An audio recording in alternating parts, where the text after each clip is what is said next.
Okay, so the first thing that we're going to cover is bacteria. How do you grow them? How do you phenotype them? So most of you are not very familiar with bacteria and how they're grown in the lab, but there's two main ways that we grow bacteria within the lab. And we're going to now move to an analysis where we mainly focus on one type of bacteria called E. coli. So E. coli is a bacteria that was originally isolated from our gut. So E. coli is one of the bacteria that makes up our microbiome, and it likes to live at 37 degrees Celsius, which is the body temperature. And so this bacteria has been manipulated in order to be genetically tractable. So it is able to kind of do many of the parts of biotechnology that are kind of standard in a lab or in a pharmaceutical company, for example. So most research and most workhorse bacteria strains are derived from E. coli bacteria. So typically we grow them in liquid or on plates. So this is an example of how we would grow bacteria in liquid. So we would put them in a test tube. You would have this media that would supply the food for the bacteria, and then the bacteria is put in an incubator in order to get the temperature and oxygen levels right, so that they can grow very fast. So this, you would inoculate this with bacteria. So you might inoculate this with 1,000 bacteria, and then over time these bacteria would divide, and so you would double the number of bacteria over time until they exhaust all the food within the test tube. This is how you would grow them. Down here is how you would grow them on plates.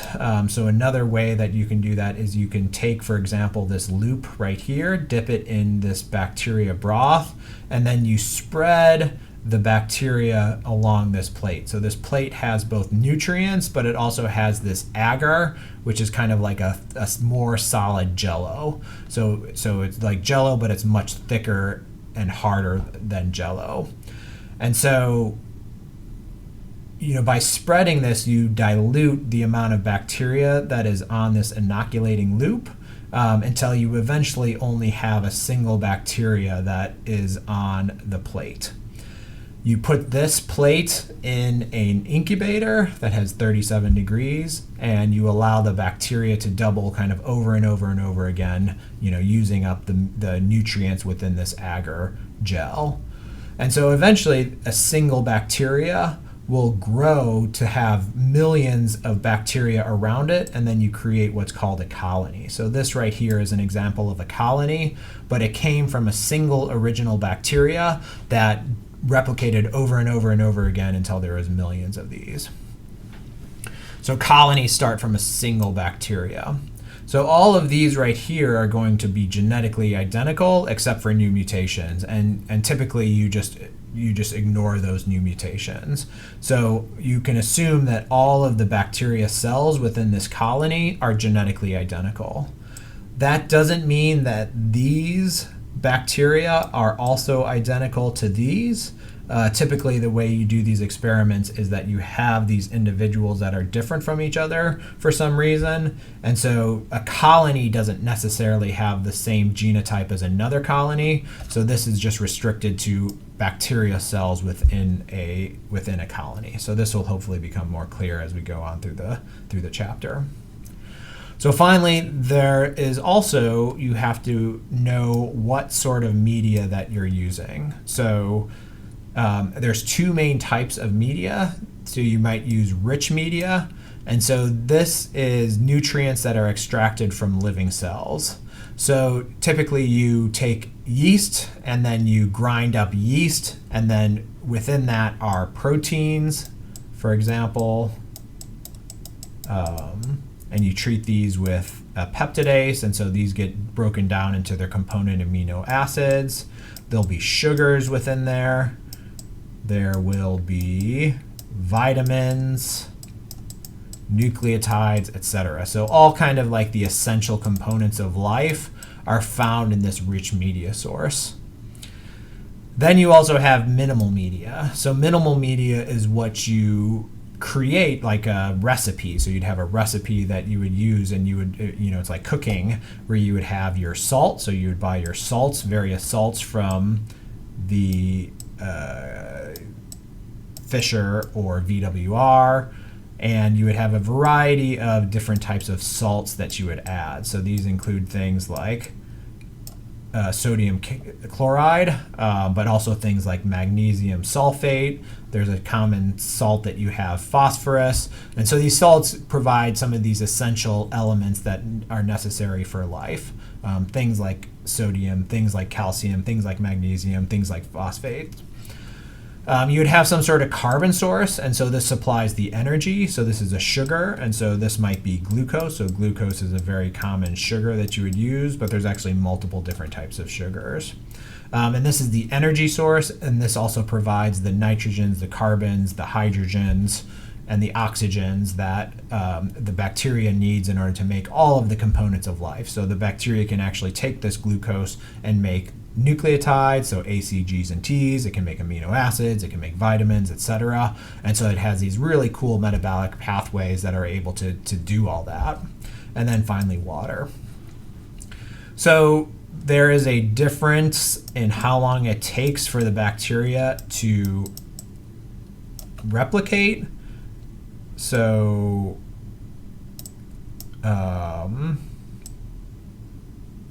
there's actually a pretty dramatic difference in the time it takes for the bacteria to duplicate. So you can actually get a bacterial E. coli cell to divide within 20 minutes. So it only takes about 20 minutes for it to create a new cell, create the new DNA, segregate it into the different compartments, and then undergo cytokinesis in order to create new cells.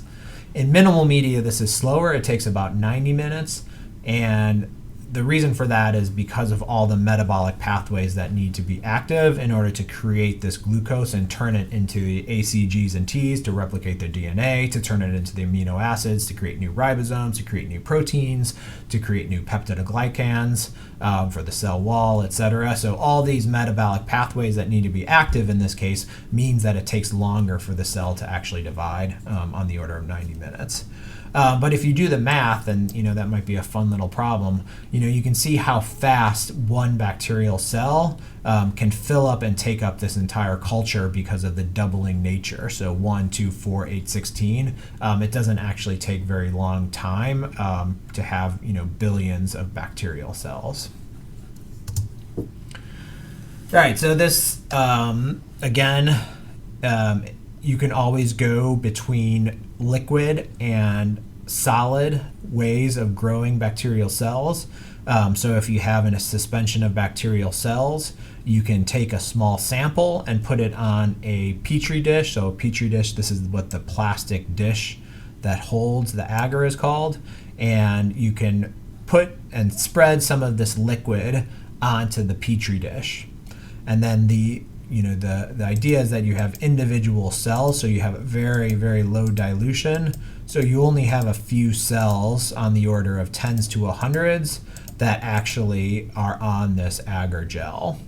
And then these individual cells divide and eventually become colonies. So you inoculate this for 1 to 2 days, and so over time these individual cells all become these large colonies of millions to billions of bacteria.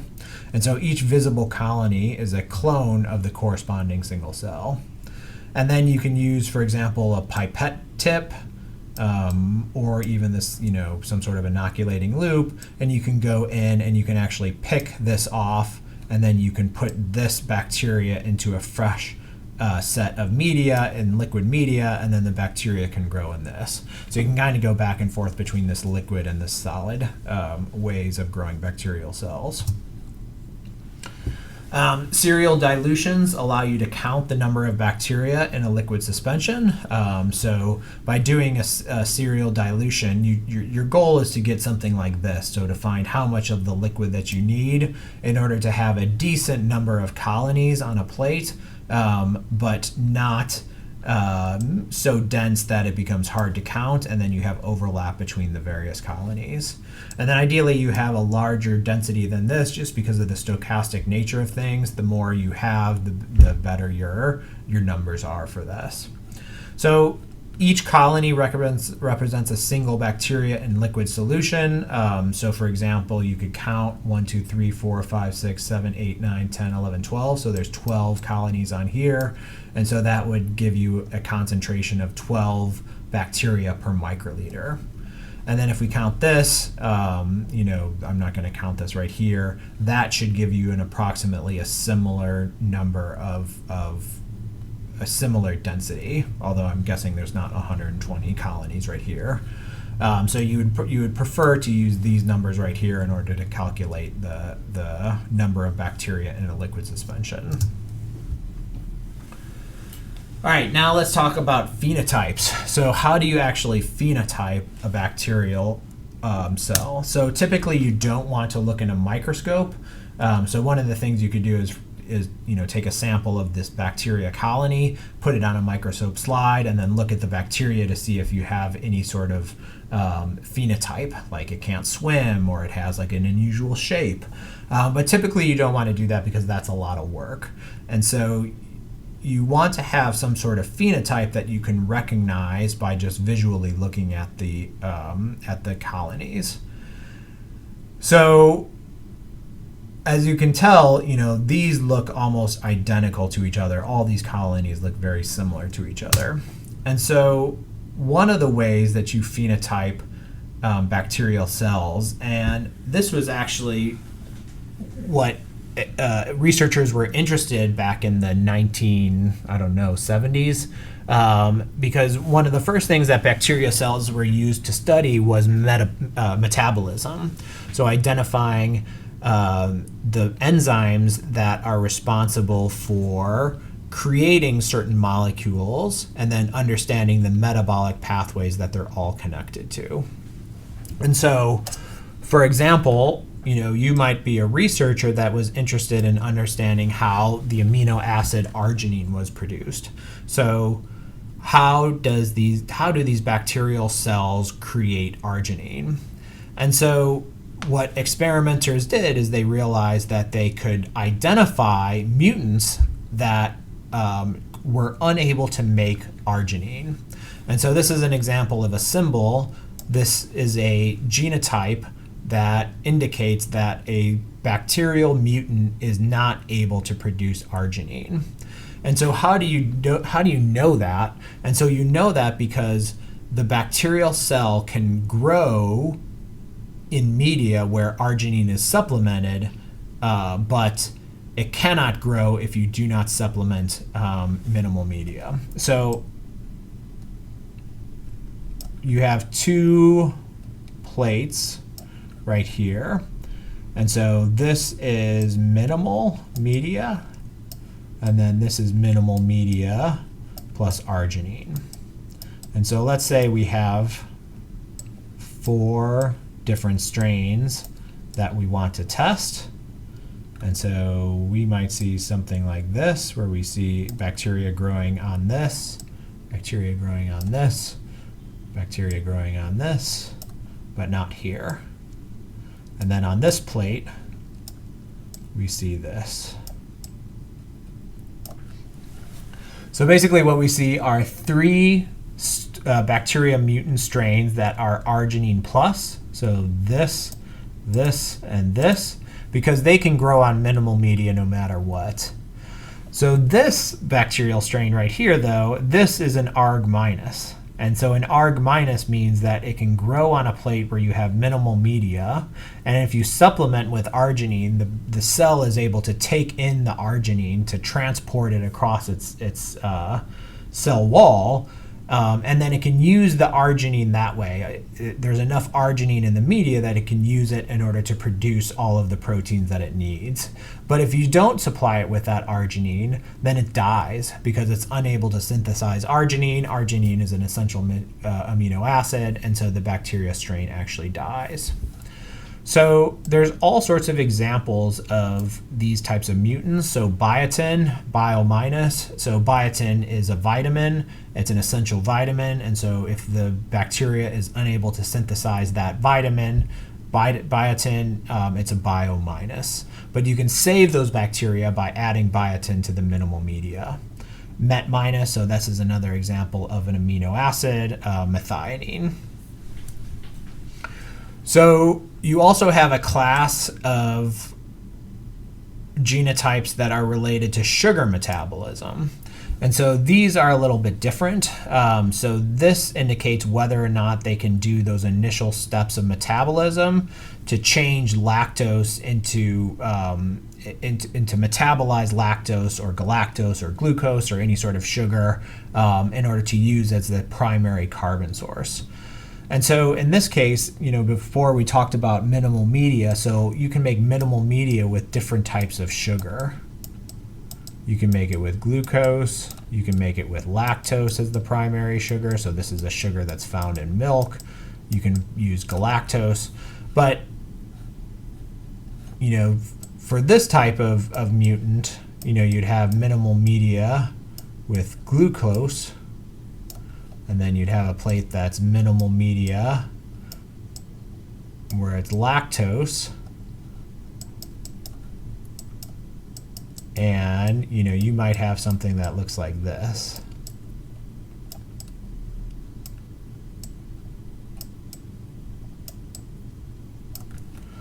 So this strain right here would be a glu minus because it's unable to use glucose as the only sugar source.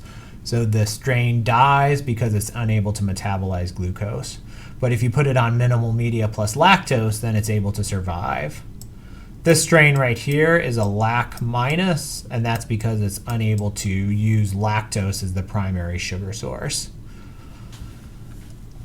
And then finally, a common class is resistance and sensitivity to antibiotics.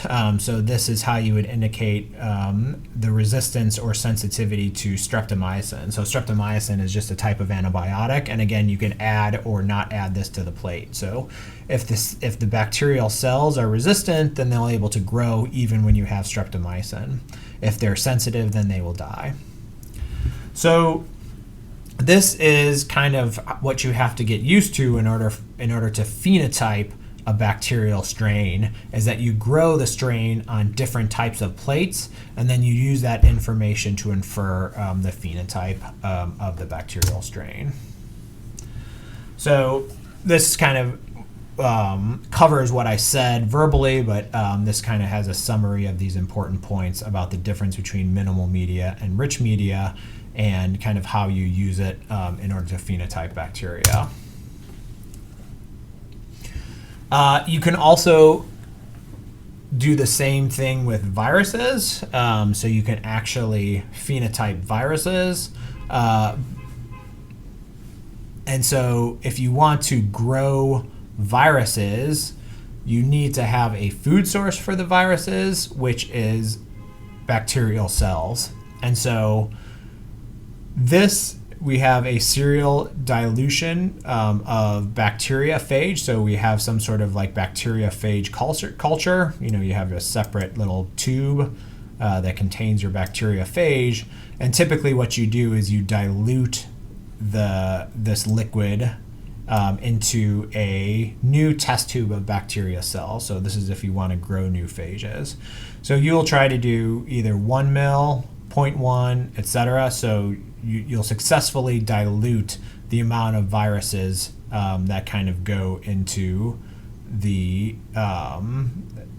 bacterial cells, and then you'll plate this liquid suspension onto an agar plate and let it grow. So the bacteria are going to try to grow, but at the same time, the phages are infecting and killing the bacterial cells. So that relative number of phages to bacterial cells kind of determines how this plate looks. So if there's too many phages, then the phages kill the bacteria too quickly, and the bacteria are never able to grow. And so what you end up having is essentially an empty agar plate. So all the bacteria are lysed. If you have too much, the viruses are not able to kill the bacteria fast enough, and so you end up just having a uniform plate of bacteria. But if you get it right, then you can create what are called plaques, and so these plaques indicate where you have a viral particle that has killed and start to spread. So this viral phage has killed a bacteria, creates new phages. The new phages spread and kill the nearby bacteria kind of over and over and over again. And so you have this killing zone right here where the phage has managed to kill all of the bacteria cells within this little cylinder. And so these are called plaques. The name of these are called plaques. And so this is kind of like dead bodies, dead zones of bacteria. And so this is kind of what they look like if you actually did this experiment. You would see these plaques, which are kind of these colorless features on the plate. So each one of these is an independent plaque. And then these plaques can actually have different sizes, and they can also have different opacities.